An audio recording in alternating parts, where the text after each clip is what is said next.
Welcome to my channel. This is my nursery. It doesn't look much like a nursery to most people, but most people are not identifying what's here and what can bloom and flower. For instance, this is society garlic. I could dig this up, I could divide it, and I can replant it, and I can take the parts that I separate out and put it in another yard.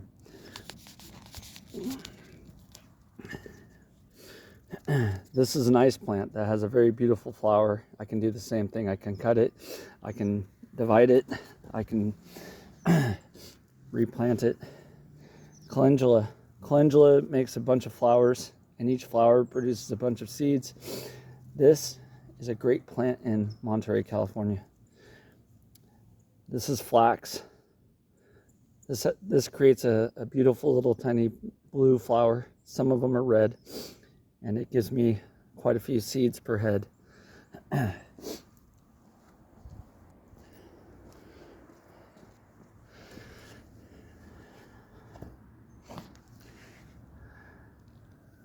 This is cosmos. Cosmos produces a bunch of seeds per every flower, and I can collect those seeds and I can put them in another yard for free.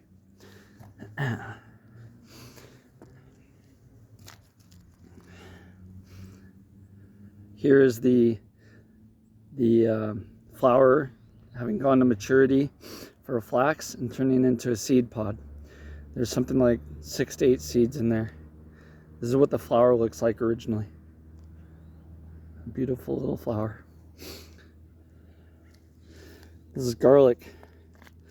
Every time I plant a garlic, for every clove that I plant, I can get 16 cloves in return on investment. And I can plant one back and get 16 more, and plant one back and get 16 more. A great investment opportunity. This is rosemary. Rosemary is a beautiful flowering plant. The bees love it. I don't harvest the seeds off these much because it takes a while to harvest them. The seeds are very tiny, but I could, if I wanted to, harvest the seeds off this plant.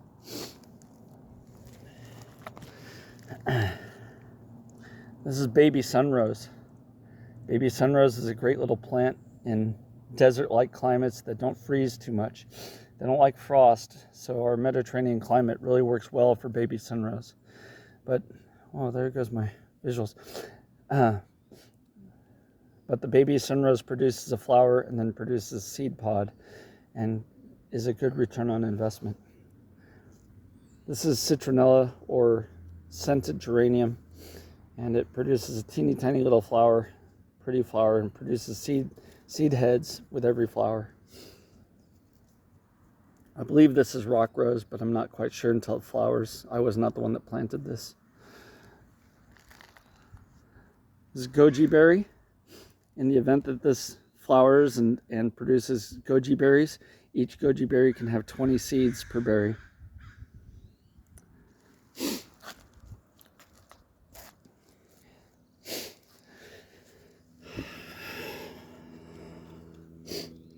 This is miner's lettuce. Miner's lettuce, when it goes to seed, gives dozens and dozens of seeds per flower head, and is a great nutrient source for humans. It's called miner's lettuce because in the early days of California, the miners had to eat this as their food supply.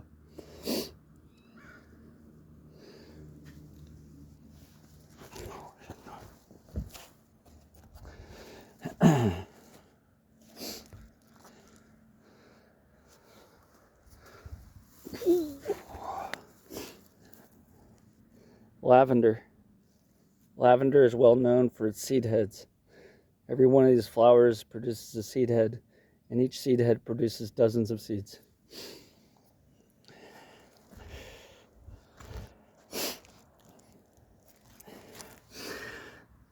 This upside down tray for a potted plant is a terracotta unglazed pot, and inside you can see the grass that's feeding the worms, because this is a worm tower. And as I dig into here, you may see worms, and this is a nursery for worms. There's a A wobbly wiggly worm right there. There you go. Those are wobbly wiggly worms eating the compost. And that's a harvestable material that I can take to another site and produce more worms for free.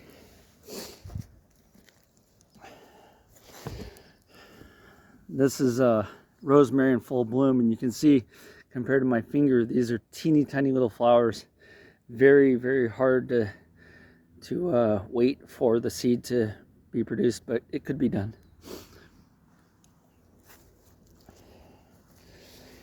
This is mint. Mint produces a flower head, and the flower head I can save the seeds from. Jasmine, I do not usually get seeds from jasmine plants, but they do produce seeds in the event that I wanted them.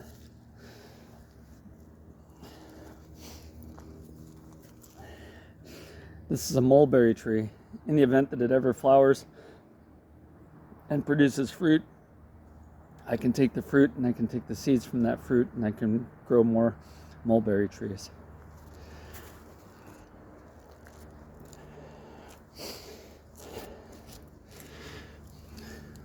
This is alyssum. Alyssum is a radical producer of seeds, and it's very easy to harvest the seed heads. When the flowers start going dry, you just grab them and bag them, and the seeds fall out of the bags. Fall out of the heads into the bag. Here's a red flax. Pretty cool. Right here is calendula, and you can see this seed head is already having seeds falling off of it. Here's a fully mature seed head for a calendula plant. Each one of these curved things is a seed. So there's dozens of seeds in there.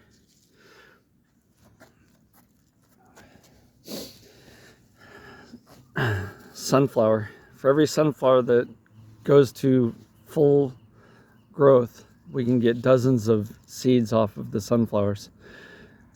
Each yellowed spot on the sunflower's core is actually a separate flower, and that's what produces the seeds, each flower.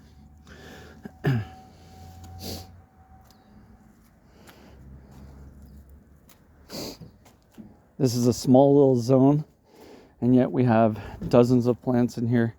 Each set of plants has a different adaptable situation for us.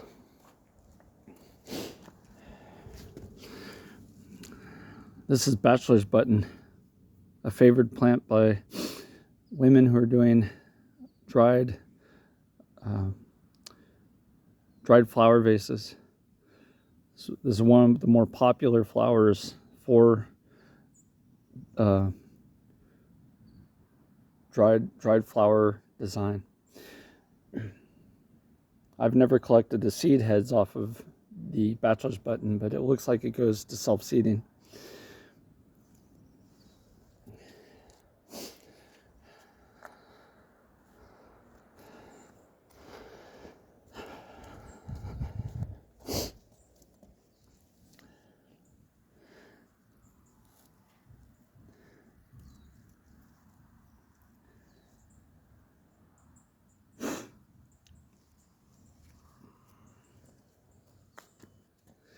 And as you can see, we have more lavender plants, lots of clover, lots of flax. I have something like 4 different varieties of clover in here. We have nasturtium. Each nasturtium plant that pops up can produce 1,000 flowers, and each flower can produce 3 to 4 seeds.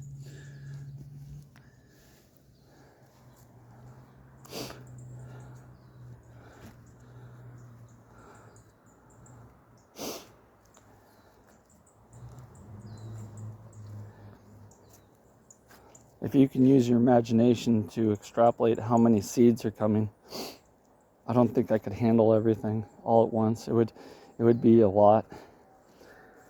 Here's a great example of a clover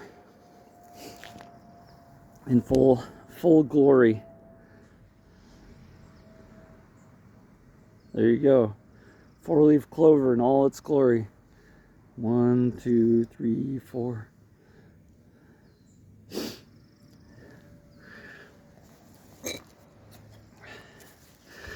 This is a radish, and if the radish ever goes to seed, each pod can hold 8 seeds roughly, and they can produce thousands of pods per plant.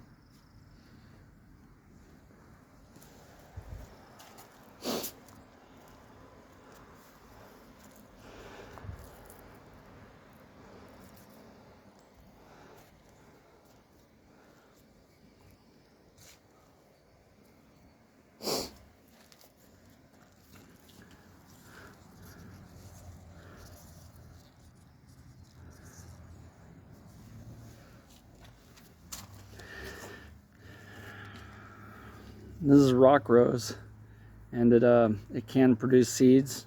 I've never seen it do it so myself, but I've never been patient enough to watch a rock rose go to seed.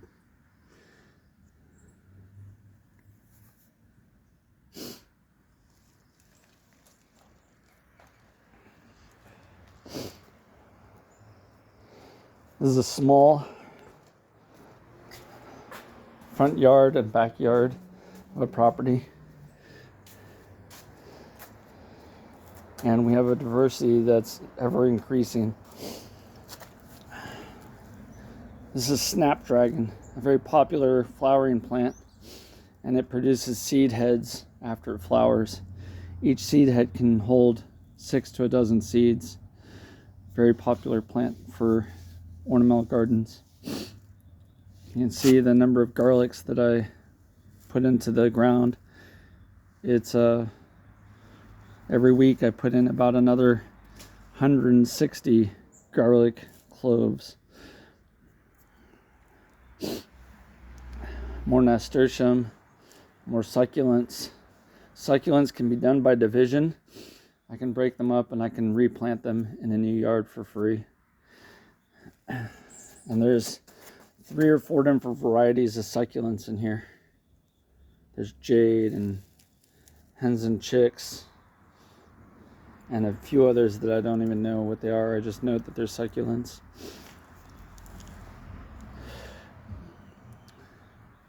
And here there's an onion, and we have shallots, onions, and we're going to be growing tomatoes when they pop.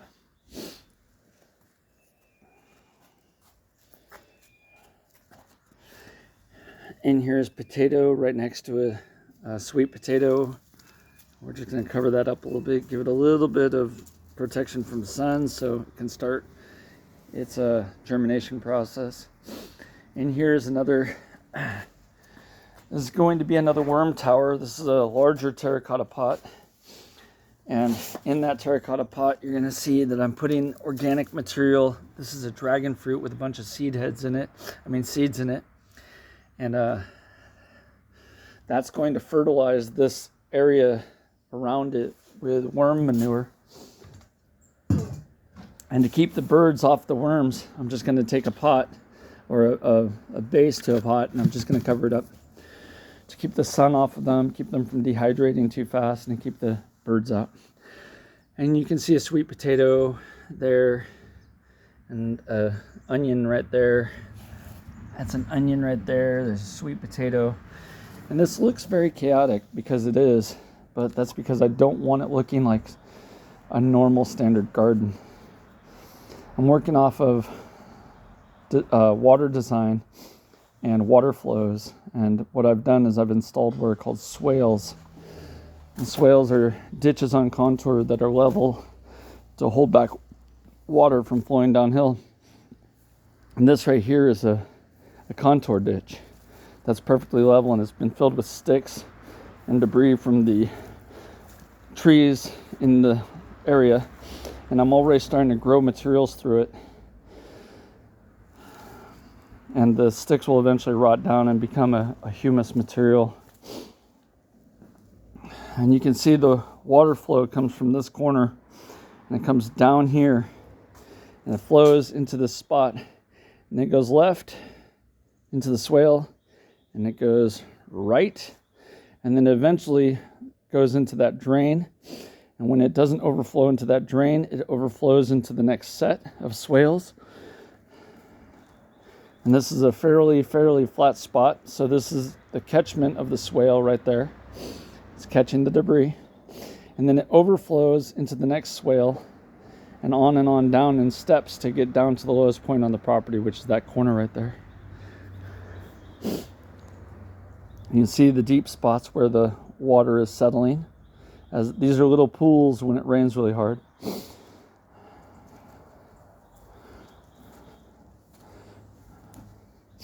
And here you can see the berm of a swale, and I've identified the berm of the swale by putting garlic on the inside of the berm.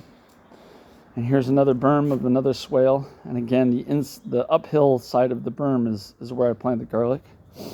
And here's another one. Okay, and these are all on contour. These are all flat level zones to slow and matriculate water into the subsoil. This is a bunch of sticks and logs from trees that we've had to trim on the property. Trees and bushes that are extremely large. This is the compost heap that's breaking down all the smaller material. I'm going to use that throughout the yard. And then we get into zones where there's another swale comes around here, and then another swale that comes back this way, and then another swale that comes back this way, and that swale leads up to another swale up the hill a little bit, and I've planted a fig tree right there, and then there's another swale up here, and I've planted a blueberry there. And throughout here you're going to see potatoes and onions and garlic and geraniums and our lovely calla lilies that plant themselves. And that's Indy. Indy's a beautiful husky. He's very excited to see me. Hi, Indy. You're a beautiful boy, Indy. Yes, you are. Yes, you are. He'll calm down in a minute.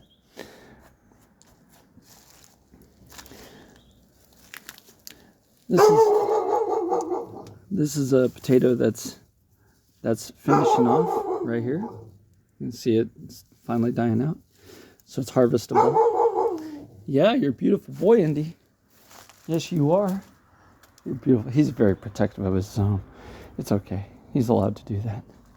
He needs to go potty too.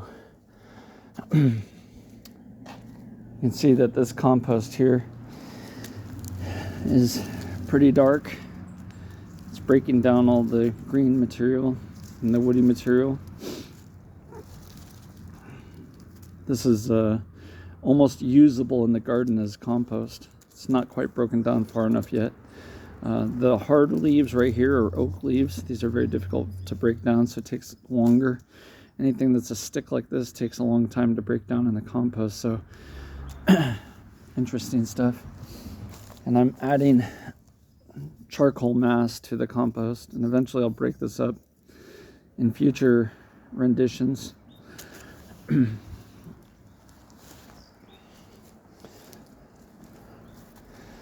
This is the north side of the house, so it doesn't have as much greenery. Plus there's these cypress trees that are in the way of sunlight getting through. So this will take a lot longer to dry out, and it'll take a lot longer to grow plants.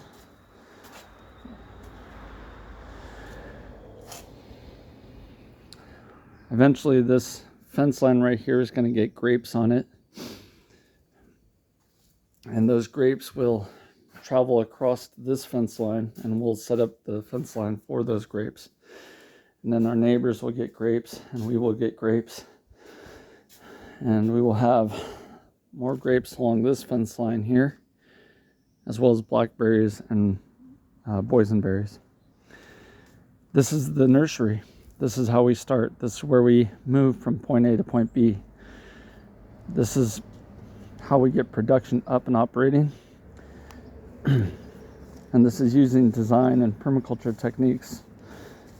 I'm not strategizing too hard on how to do this. This is a learning plot.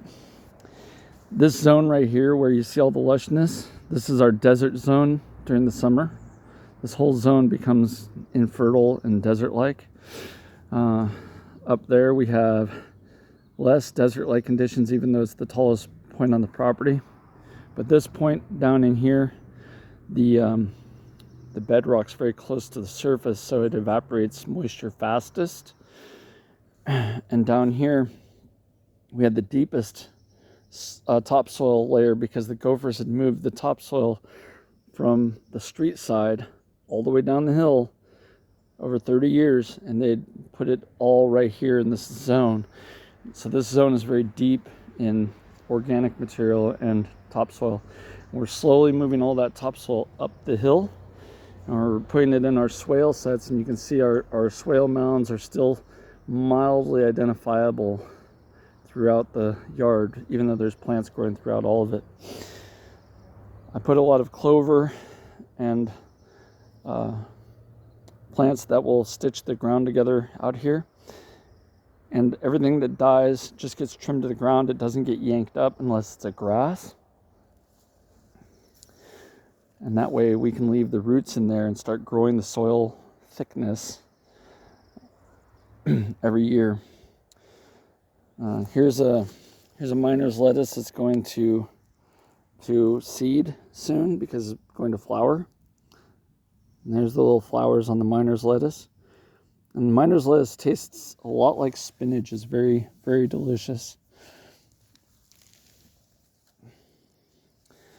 We're going to have a lot of nasturtium popping through, and the nasturtium will put out flowers and make this yard pop really, really brightly.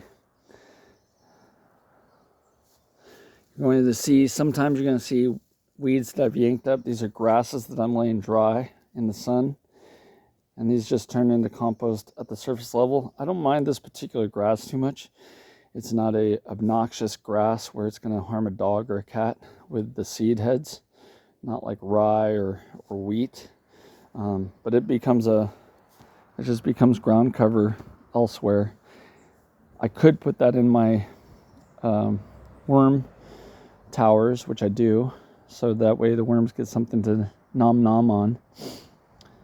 Any material that's green and lush, like these calla lilies, when their leaves start turning brown or their flowers start turning brown, we just cut them off and drop them to the ground. That's our chop and drop method.